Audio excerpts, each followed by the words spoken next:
¿Sí me escuchan? Sí, Lupe, Buenas sí te tardes, escucho. jóvenes. Buenas tardes, doctor. Muy bien. Adelante, doctora. ¿Sí se ve bien mi presentación? Sí. Ok. Bueno, muy buenas tardes, compañeros. Mi nombre es Andrea Guadalupe Cruz Martínez y el día de hoy vamos a continuar con el tema de resonancia magnética en cardiología. Como preámbulo, pues vamos a tener que la resonancia magnética va a corresponder a un método de imagen no invasivo aplicado al análisis de la anatomía y de la función cardiovascular. De esta manera, pues la resonancia magnética nos permite adquirir imágenes que tienen una excelente resolución tanto temporal como espacial y a su vez que presentan un excelente contraste de tejidos mediante la aplicación de rápidas secuencias que nos van a permitir todo esto, todo lo que es la caracterización de la morfología, de la disposición, de las dimensiones y la función de las cavidades cardíacas y también pues de las estructuras vasculares que estén adyacentes. Y vamos a observar que este tipo de método de imagen, como un poquito de la física, bueno, hablando de términos físicos, se va a obtener de la interacción entre un campo magnético, un pulso de radiofrecuencia y una bobina receptora. ¿Cómo nos va a funcionar esto? Bueno, pues al exponer los protones de hidrógeno del cuerpo a lo que es un gran campo magnético, como tenemos esquematizado aquí, se va a aplicar un pulso de radiofrecuencia que va a cambiar pues la dirección de estos protones y al retirarse va a haber una liberación de energía. Esta liberación de energía la va a captar la bobina y bueno, a través del software de todo este tipo de equipos se va a dar lugar a la imagen de resonancia magnética como tal. Y bueno, a partir de esto vamos a observar que para la producción de este tipo de imágenes se va a requerir un campo magnético alto en cuanto a lo que es la resonancia magnética cardiovascular. Esto viene comprendiendo lo que vendría siendo un campo magnético desde 1.5 hasta 3 teslas. Esto se debe principalmente a que el corazón va a tener pues movimientos y flujo sanguíneo constantes y en diferentes direcciones, inclusive con episodios que suceden en milisegundos. Por lo tanto, se necesita tener pues un campo magnético de mayor potencia. Y a su vez se menciona que bueno, la obtención de la imagen se va a realizar con gating cardíaco. Esto quiere decir que pues se va a sincronizar lo que es la adquisición de la imagen, como la tenemos aquí, con el ciclo cardíaco. Esto pues más que nada para obtener imágenes estáticas de mejor calidad y evitar artefactos. Inclusive en algunos casos se puede realizar también gating respiratorio. Entonces, pues sí, esas son consideraciones. Ahora, continuando con las características de la resonancia magnética cardiovascular, vamos a tener lo que son los planos cardíacos. Para orientar las imágenes vamos a presentar primero los planos ortogonales clásicos que ya todos conocemos, que corresponden al axial, al coronal y al sagital. Y a su vez, bueno, como los tenemos aquí, ¿verdad? Y a su vez vamos a agregar planos cardíacos según la orientación de cada plano o de cada eje a 90 grados con respecto al eje largo del ventrículo izquierdo. Y bueno, a partir de esta disposición tenemos lo que vendrían siendo los ejes cortos o el eje corto, el eje vertical largo y el eje horizontal largo. Y bueno, a partir de esto, pues vamos a observar varias imágenes, más que nada representativas. En la figura de la izquierda podemos observar un plano o una proyección del plano ortogonal axial. Cabe mencionar que este tipo de plano pues, va a ser útil para valorar cámaras cardíacas, como las podemos observar aquí, las relaciones entre las mismas cámaras y a su vez también se puede evaluar mediante este tipo de proyección pues la estructura del pericardio. En cuanto a las figuras de la derecha, pues vamos a observar que están dispuestas en un plano coronal y este tipo de plano va a ser útil para valorar el tracto de salida del ventrículo izquierdo, como pueden observar ahí. Y bueno, aquí tenemos pues los tres planos ortogonales como tal. El que me faltaba mencionar era el sagital. el cual nos va a servir para valorar las conexiones entre los ventrículos y los grandes vasos, y también pues, nos puede servir para valorar el tracto de salida del ventrículo derecho.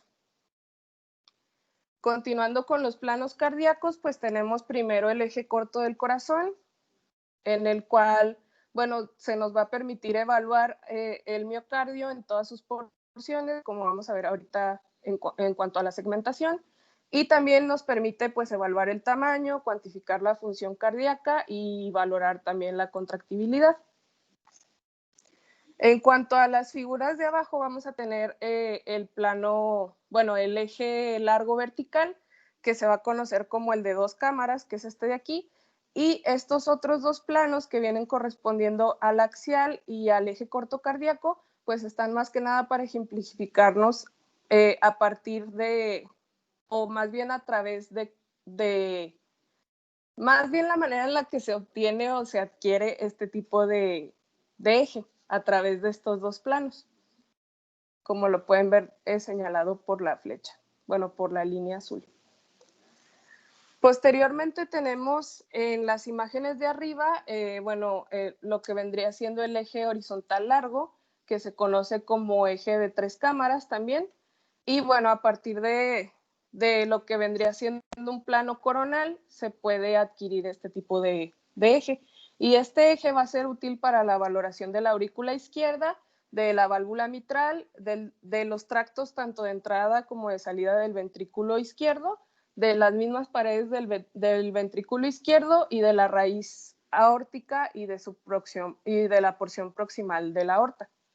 Y en cuanto a la figura de abajo, pues vamos a tener ya como tal un eje de 4 cámaras, el cual nos va a permitir la valoración pues, del tamaño de las cámaras y también la posición valvular. Y a su vez, pues una particularidad es que mediante este eje se pueden evaluar las válvulas, tanto mitral como tricuspidia, de forma simultánea.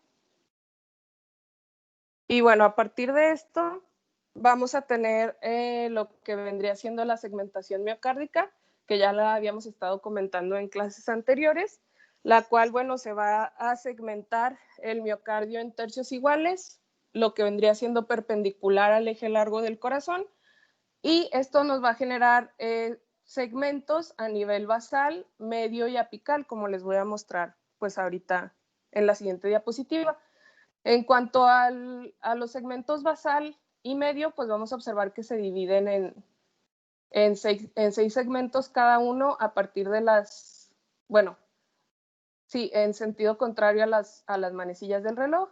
Y aquí los tenemos ya tanto identificados como nombrados, ¿verdad? Que ya los habíamos visto en clases previas.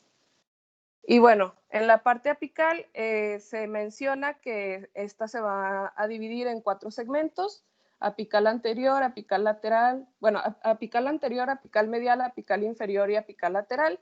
Y ya lo que vendría siendo el ápex verdadero como tal, se va a incluir como el segmento aparte o el segmento número 17. Y bueno, pues ahí ya están todas las vistas de los segmentos. Y a partir de eso, pues nada más cabe recalcar como repaso, pues la asignación de las arterias coronarias a cada uno de los segmentos cardíacos.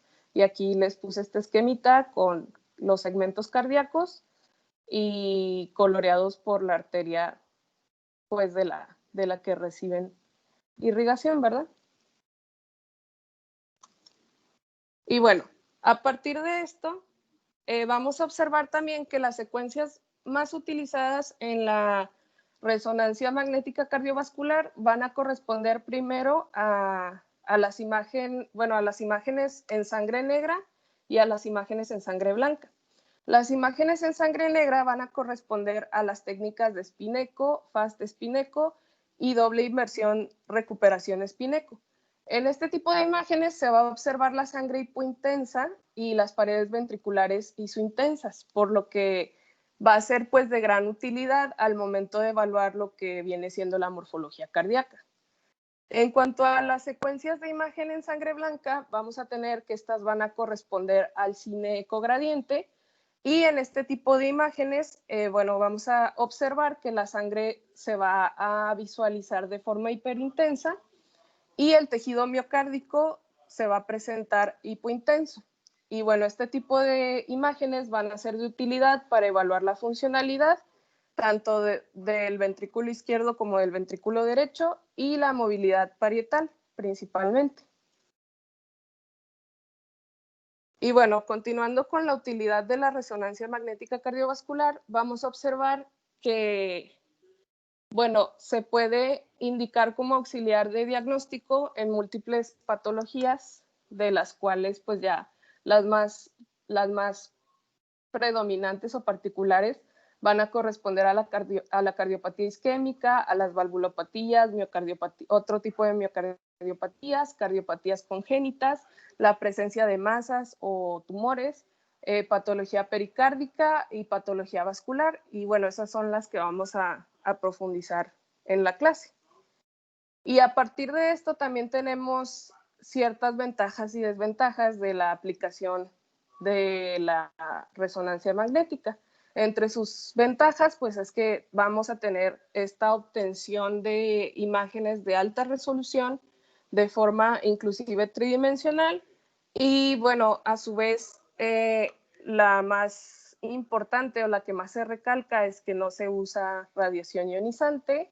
Tampoco se encuentra pues interferencia con el parénquima pulmonar o con el hueso y a su vez pues el hecho de que podemos implementar múltiples técnicas en un mismo sistema de imagen. En cuanto a las desventajas, vamos a observar que está contraindicada en cierto tipo de implantes médicos. A su vez, pues la realización o la toma de una imagen por resonancia magnética puede ser prolongada o larga como tal. Y bueno, también una desventaja considerable es lo que ya les mencionaba, que tiene que tener gating cardíaco e inclusive en algunas ocasiones se le agrega la sincronización respiratoria también. Y bueno, también otra desventaja que se debe de considerar es el hecho de que el paciente pueda presentar claustrofobia.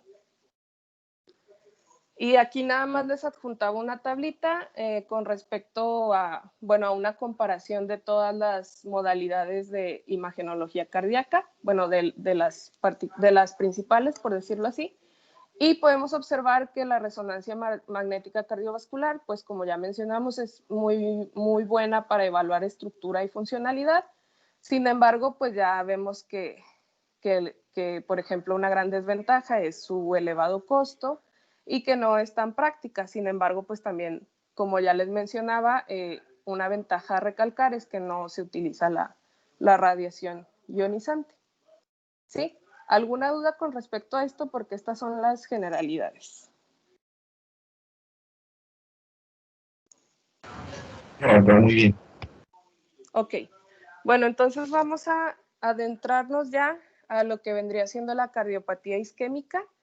Como preámbulo, bueno, vamos a mencionar que es importante que ante la presencia de un paciente con insuficiencia cardíaca se determine pues de manera inicial si el origen de este tipo de insuficiencia cardíaca es isquémico o no isquémico. Y en cuanto a la cardiopatía isquémica, vamos a tener que se le denomina como la disfunción sistólica del ventrículo izquierdo secundaria a la enfermedad arterial coronaria. Ahora, este tipo de disfunción puede ser efecto de 3 alteraciones distintas que ya también habíamos comentado en clases pasadas. Y bueno, estas corresponden al infarto de miocardio en el que la necrosis celular, bueno, va a ser la causante de la disfunción ventricular sistólica. También tenemos el aturdimiento, en el cual el miocardio va a corresponder a tejido con lesión por la reperfusión brusca posterior a una oclusión aguda. Sin embargo, pues con el tiempo va a recuperar su función. Y el otro efecto corresponde a la hibernación, la cual pues va a corresponder a un tejido expuesto a cierto grado de hipoperfusión crónica, que se va a beneficiar de la revascularización. Y bueno, comentamos todo esto porque a partir de la comprensión de este tipo de efectos, es de suma importancia evaluar la viabilidad miocárdica pues en la toma de decisiones clínicas del paciente que presenta cardiopatía isquémica. Ahora, vamos a observar que el estudio de la cardiopatía isquémica por resonancia magnética cardiovascular va a estar orientado a analizar la función ventricular, valorar la presión y reconocer las zonas de necrosis miocárdica. Y bueno, como ya lo estuve mencionando, pues la técnica de imagen por resonancia magnética va a ocupar el lugar más importante para el estudio de la disfunción sistólica ventricular izquierda y a su vez también, bueno, para estudiar a un paciente con insuficiencia cardíaca va a ser esencial un estudio de imagen con este tipo de resonancia magnética, dado que pues, se puede determinar la anatomía del corazón y sospechar la causa. Es todo lo que ya les venía mencionando. Ahora, en cuanto a la manera de evaluar la cardiopatía isquémica mediante la resonancia magnética cardiovascular, vamos a tener ciertos criterios, tales como evaluar la reserva inotrópica. Esto se puede evaluar a partir del análisis del grosor del tejido miocárdico al final de la diástole y su engrosamiento durante la sístole.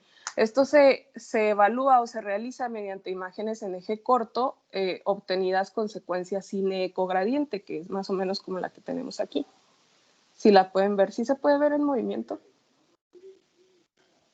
Sí, sí se ve. Bueno, esa es una imagen por cine-ecogradiente. Y en esta especificidad de estas imágenes va a mejorar al aplicar la estimulación farmacológica de dobutamina a dosis baja, y en estos casos pues se va a esperar que la función contráctil del tejido viable mejore posterior a la estimulación inotrópica. En cuanto a otro criterio a evaluar, pues tenemos la perfusión, que corresponde a la adquisición, bueno, la técnica que vamos a aplicar corresponde a la adquisición de imagen dinámica del paso del material de contraste. En este caso el que vamos a utilizar es el gadolinio a través del corazón. Y bueno, vamos a observar que la señal del tejido miocárdico es anulada en un inicio y posteriormente se va a observar el paso del material a través de las cavidades. Ahora, el miocardio va a tener un reforzamiento pues homogéneo, lo que nos puede hacer posible identificar defectos de perfusión como zonas hipointensas que persisten. Y de hecho aquí les tengo una imagen. No les conseguí video porque se me olvidó, pero aquí pueden observar de que las zonas de hipoperfusión o hipointensas, ¿sí? Y bueno, cabe mencionar que en este tipo de técnica los fármacos vasodilatadores que se van a utilizar son la adenosina y el dipiridamol con la finalidad de identificar la isquemia subendocárdica. Y posteriormente el otro criterio que tenemos es el de viabilidad, en el cual se va a utilizar el fenómeno de reforzamiento tardío, que se va a definir como aquella región o segmento que persiste hiperintenso más de 5 minutos posterior a la aplicación del contraste. Y bueno, en estos casos se va a considerar un tejido no viable aquel que va a mostrar un reforzamiento tardío 20 minutos después de haberse administrado el contraste.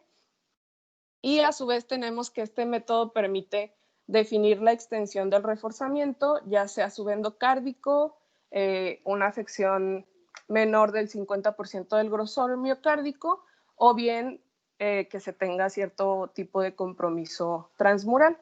Y bueno, aquí les puse esta imagen apenas ahorita para resumir todo lo que ya comenté. Aquí pueden observar el realce tardío de gadolinio y va a estar más que nada representado pues por este tipo de, ¿cómo decirlo? Pues de imágenes hiperintensas, ¿verdad? Y bueno, pues acá también tenemos una imagen representativa del patrón isquémico, en este caso de que se trate de un infarto subendocárdico, como ya les mencioné.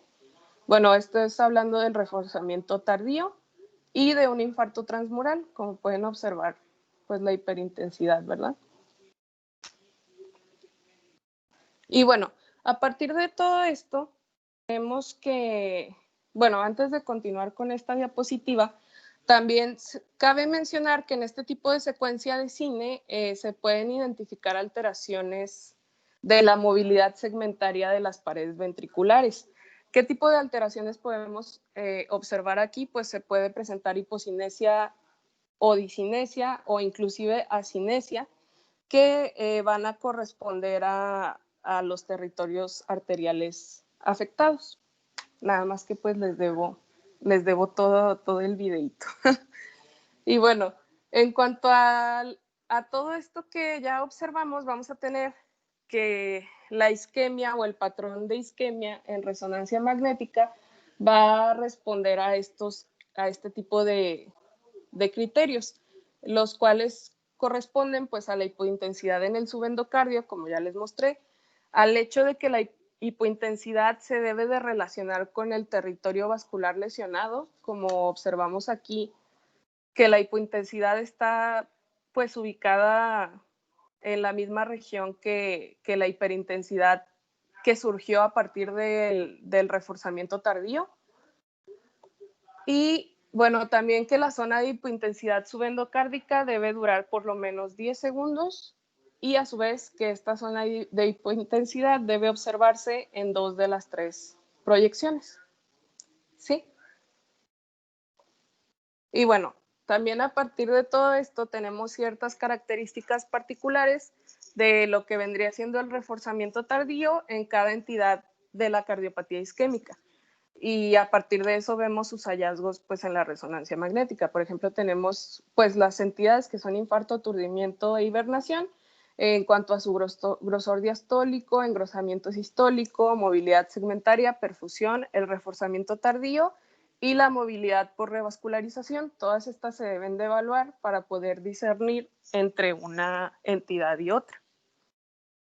Y por eso les adjunté esta tablita. ¿Sí? ¿Hay alguna duda en cuanto a cardiopatía isquémica?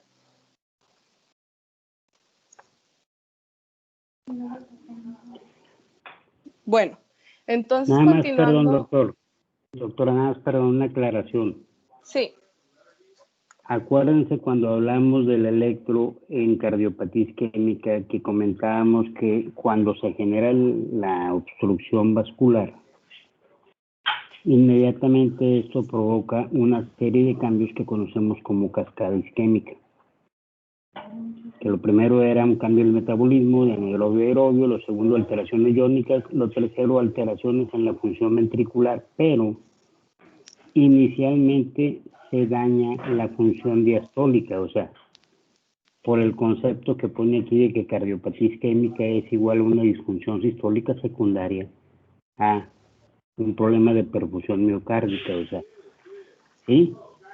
Antes de que haya disfunción sistólica, va a haber disfunción diastólica. Entonces, eso nada más tiene que quedar claro. Y en cuanto al uso de dipyridamol y al uso de la adenosina, recuerden que más que nada el efecto que tiene sobre el paciente isquémico estos fármacos, sobre todo el dipyridamol, me generan un fenómeno de robo coronario. Por eso es por lo que me hacen, o por lo que me visualizan visualizar los problemas de isquemia en este tipo de pacientes. Pero recordar que efecto importante de ambos fármacos es un fenómeno de broncoespasmo severo, entonces siempre hay que tener a la mano cuando vamos a utilizarlos en la aminofilina para contrarrestar el efecto de estos medicamentos que estamos utilizando. De hecho, siempre es importante preguntarle al paciente si no tiene antecedentes de POC, porque esa sería una contraindicación para uso de estos fármacos. ¿Ok? Ok, doctor. Bueno, entonces continuamos con la resonancia magnética en otras miocardiopatías. Vamos a tener que en este tipo de miocardiopatías, el reforzamiento tardío, que ya lo estábamos viendo anteriormente, va a corresponder al parámetro más importante a considerar en el momento en el que queramos diferenciar entre la miocardiopatía isquémica y otro tipo de miocardiopatía. Y bueno, comenzando con este tipo de miocardiopatías, tenemos en primera instancia a la miocardiopatía dilatada. Aquí vamos a observar que la insuficiencia cardíaca secundaria a esta miocardiopatía va a tener diversas causas, entre ellas la miocardiopatía hipertensiva en fase de dilatación, la miocarditis viral, la miocardiopatía alcohólica y la miocardiopatía no compactada, y bueno, entre otras. Sin embargo, la que más mencionan las bibliografías, pues en primera instancia es la miocarditis viral. Aquí en este caso vamos a poder identificar mediante la resonancia magnética pues zonas de reforzamiento tardío a manera de lengüetas a nivel medio parietal. Aquí se pueden observar ejemplificadas este tipo de lengüetas en esta imagen.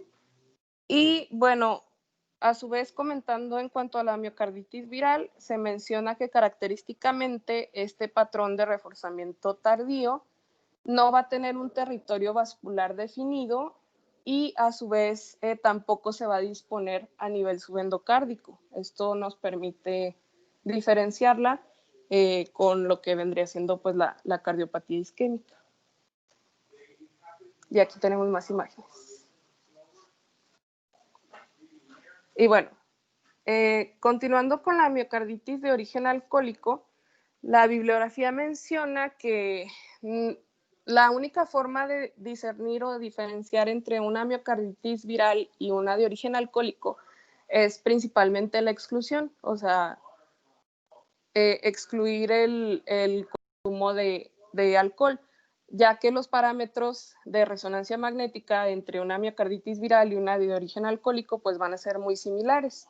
Tal es el ejemplo de la imagen, pues en la que vamos a observar dilatación global de las cavidades, inclusive se menciona con un aspecto esférico del corazón y también pues va a presentar cierto deterioro de la movilidad segmentaria y esos son hallazgos que comparten ambos tipos de miocarditis.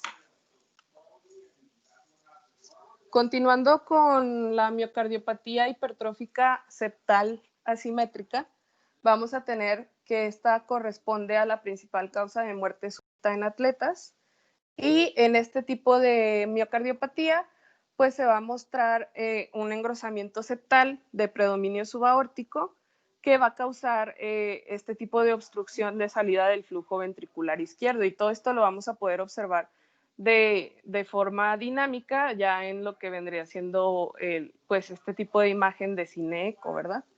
Y bueno, también a su vez en este tipo de miocardiopatía se pueden reconocer en ocasiones zonas de reforzamiento tardío en su interior. Y bueno, también se va a acompañar de flujos turbulentos observados como vacíos de señal a nivel aórtico que pues nos van a sugerir una obstrucción subaórtica y a su vez en la aurícula izquierda se puede representar con insuficiencia mitral. ¿Sí? Y bueno, a partir de esto tenemos otra miocardiopatía que corresponde a la displasia ritmogénica del ventrículo derecho y vamos a tener que aquí los criterios diagnósticos por resonancia magnética corresponden a los que tenemos aquí a la izquierda, que van a representar pues, la presencia de reforzamiento tardío en la pared ventricular derecha, ya sea de manera segmentaria o global, dependiendo de la extensión de la fibrosis localizada en el ventrículo derecho.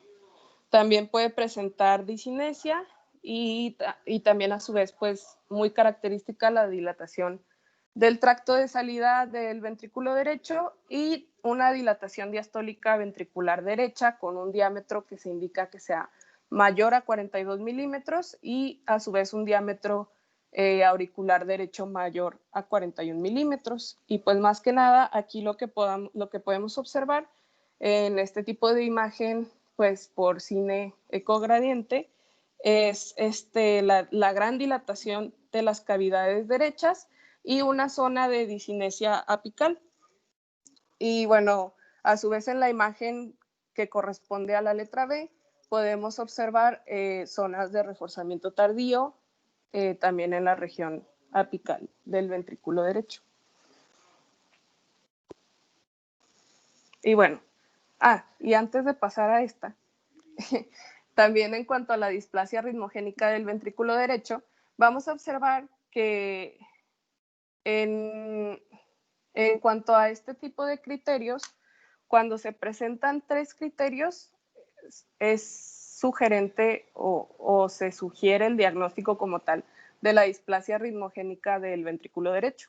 Si se presentan 2 de estos criterios, es un diagnóstico probable, y si se presenta un criterio, corresponde pues a un diagnóstico dudoso. Bueno. Aparte de la presencia de trabeculaciones, doctora, como sí, lo ven doctor. ahí, trabeculaciones importantes en el ventrículo derecho, zonas aneurismáticas en el ventrículo derecho son otros criterios para hablar de la displasia. Sí, muy bien. Y bueno, continuando con la miocardiopatía no compactada, vamos a observar que en este tipo de miocardiopatía se produce un detenimiento de la compactación de la pared del ventrículo izquierdo durante la fase fetal. Entonces aquí en este caso vamos a poder observar pues la dilatación ventricular izquierda de su función contráctil en la zona en la que falta este tipo de compactación, y a su vez se van a identificar sinusoides endocárdicos y en algunos casos se pueden llegar a presentar inclusive trombos intracavitarios como el que tenemos aquí. ¿Sí? Y bueno, pues aquí en estas imágenes es evidente la falta de compactación. ¿Sí? Y bueno, ahora vamos a continuar con la resonancia magnética en enfermedades de pericardio. Y esto, más que nada, de forma general, vamos a tener que la resonancia magnética cardiovascular nos va a permitir observar pues, de manera completa el pericardio, además de identificar pues, la presencia de derrame con su repercusión hemodinámica y determinar pues, su posible causa comparada con las otras técnicas de imagen. Ahora, en cuanto a los hallazgos de la resonancia magnética, va a ser posible precisar si el derrame es trasudado, exudado o de origen hemorrágico. En este caso, el que tenemos aquí arribita es de origen hemorrágico. Y bueno, lo que se menciona según la bibliografía es que los exudados van a ser más grandes y se van a relacionar con mayor inflamación pericárdica, mientras que los trasudados van a ser más pequeños y van a tener mucho menor valor funcional. A su vez, es posible evaluar pues, la presencia de tumores intra o extracardíacos adjuntos en el caso pues, de existir. Y también se puede evaluar la presencia de derrame pleural concomitante, como lo podemos observar aquí también. Y a su vez se va a considerar que un pericardio con grosor mayor a 4 milímetros pues ya está presentando un engrosamiento considerable, y a su vez existen ciertos criterios en cuanto al derrame pericárdico moderado, los cuales corresponden pues al hecho de que presente un volumen de 100 a 500 mililitros o que presente o que se observe un derrame en la pared anterior del ventrículo derecho mayor a 5 milímetros entre el epicardio de la pared ventricular y el pericardio parietal. Y bueno, mencionar también que después de una pericarditis aguda pueden persistir hallazgos en las imágenes de resonancia magnética, tales como dilatación de ambas aurículas, ventrículos de tamaño pequeño o normal y engrosamiento pericárdico, que también se puede observar con zonas de reforzamiento tardío. Y bueno, continuando con la resonancia magnética en tumores y trombos intracardíacos, aquí se menciona que, bueno, las técnicas principalmente utilizadas son técnicas contrastadas con gadolinio, adquiridas en fase temprana.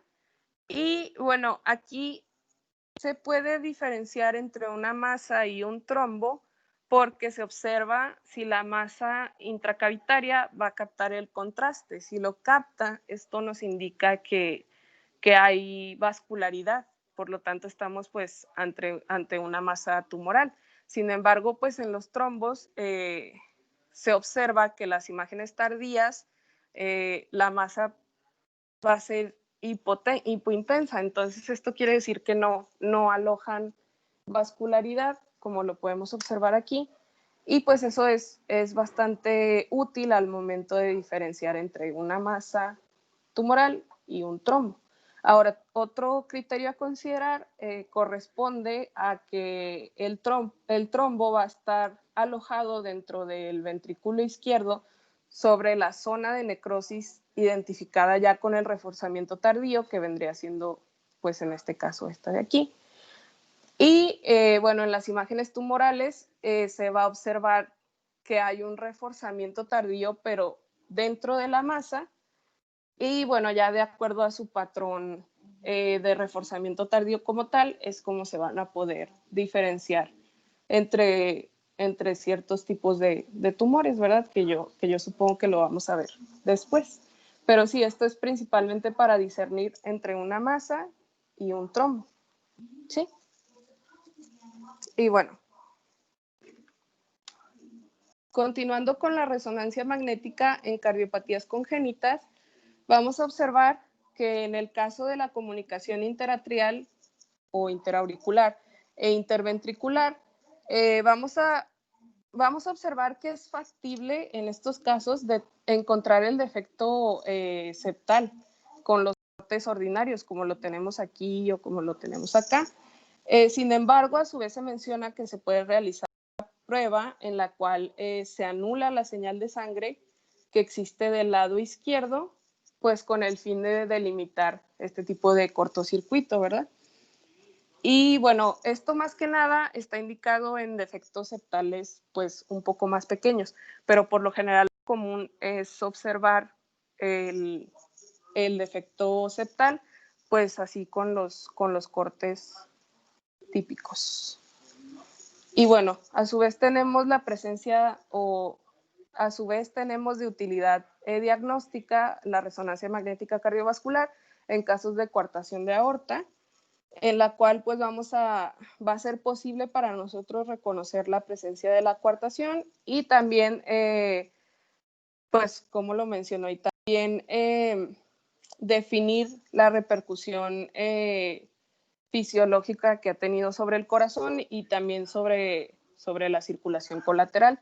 De hecho, aquí podemos observar otra técnica de imagen que corresponde a la angioresonancia, en la cual pues ya tenemos este tipo de imágenes tridimensionales, ¿verdad? Y bueno,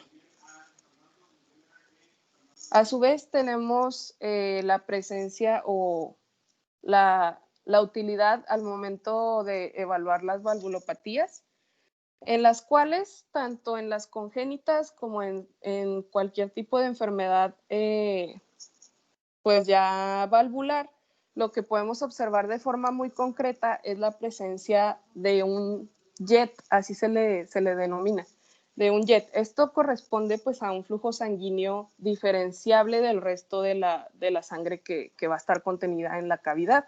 Y aquí vamos a ver si lo pueden observar. Bueno, ahí se aprecia la manera en la que se va a observar en las imágenes, esa manera pues de una ausencia de señal. Y bueno, esto se toma en consideración tanto para las valvulopatías congénitas como para cualquier otro tipo de enfermedad valvular. Y en cuanto a lo que sería la patología vascular, vamos a observar que la resonancia magnética se ha convertido en el método de primera línea en la evaluación pues, de la aorta. Y a partir de eso podemos observar la presencia de distintas condiciones, tales como la disección aórtica, en la cual pues mediante la resonancia magnética podemos observar, de hecho este tipo de imagen se realiza principalmente con técnica de sangre negra, en la cual podemos observar pues más que nada la separación, ¿verdad? La separación de las capas de la aorta, como lo pueden observar aquí, que este es el lumen, la luz o el lumen verdadero, y esta sería la disección como tal.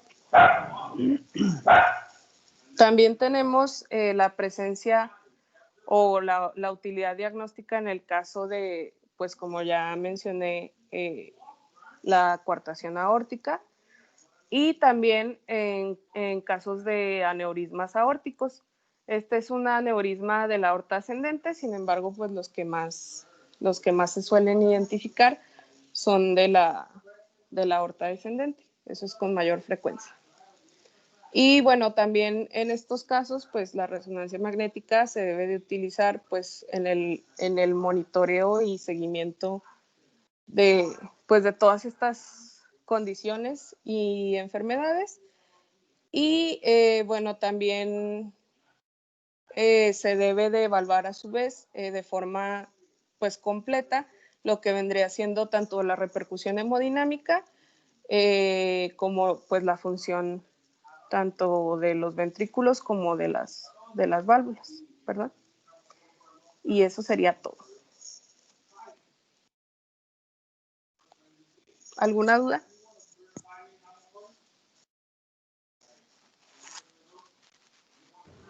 No, Lupita, está excelente. No, Mix, súper bien. Bueno, no sé si guste comentar algo, doctor. Pues no, realmente estuvo bien la clase.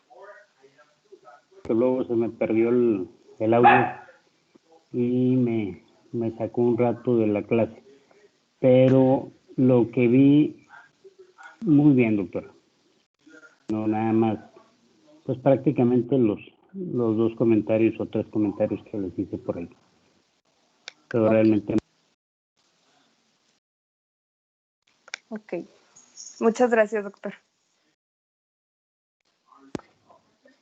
No, de nada.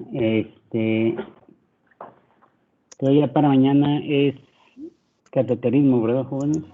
Sí, doctor, mañana sería pues creo que no sería muy breve, pero sí nos llevamos de que yo creo que la clase o un poquito menos sobre cateterismo cardíaco derecho e izquierdo. Ok. Y sigue PET y SPECT, doctor. Después de ese tema, ¿cuál otro vamos a ir poniendo para ir organizando el salón? Voy a ver yo el tema de ecocardio, jóvenes.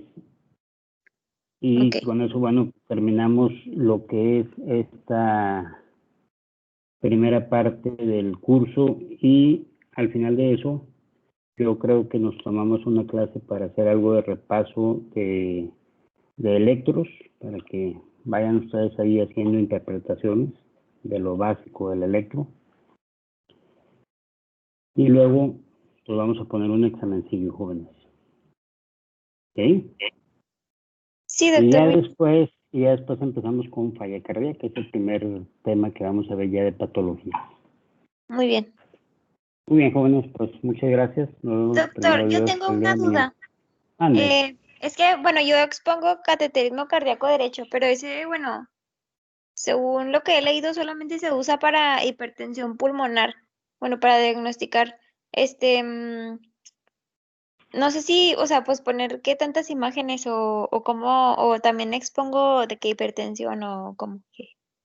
No se usa nada más para hipertensión pulmonar, pero de hecho, por ejemplo, nosotros en la unidad coronaria la usamos mucho en pacientes infartados, cuando nos dan datos de bajo gasto para determinar el mecanismo del bajo gasto. Ok. Entonces, de acuerdo a los parámetros que yo obtengo del cateterismo cardíaco derecho, puedo hacer algunos patrones hemodinámicos. Y entonces determinar si es una hipertensión pulmonar de origen pulmonar propiamente dicho, por ejemplo, o es un edema agudo pulmonar cardiogénico pulmonar, si es por ejemplo, un paciente con choque séptico, un paciente con choque cardiogénico, etcétera, etcétera. Una tromboembolia, o sea, Hay patrones hemodinámicos bien definidos y todo eso lo obtengo a través del monitoreo hemodinámico. Y Y eso es aparte, lo que expongo, ¿verdad, doctor? Bueno, eso lo agrego, mejor dicho. Los patrones claro, hemodinámicos. así es, y poner, por Ok, ejemplo, por ahí algunas imágenes, sobre todo de las curvas, doctor. muy Porque bien. la ventaja del monitoreo hemodinámico del ventrículo derecho no es solamente ver los números, es ver las curvas. En muchas ocasiones la curva me da más información que la que me da un número.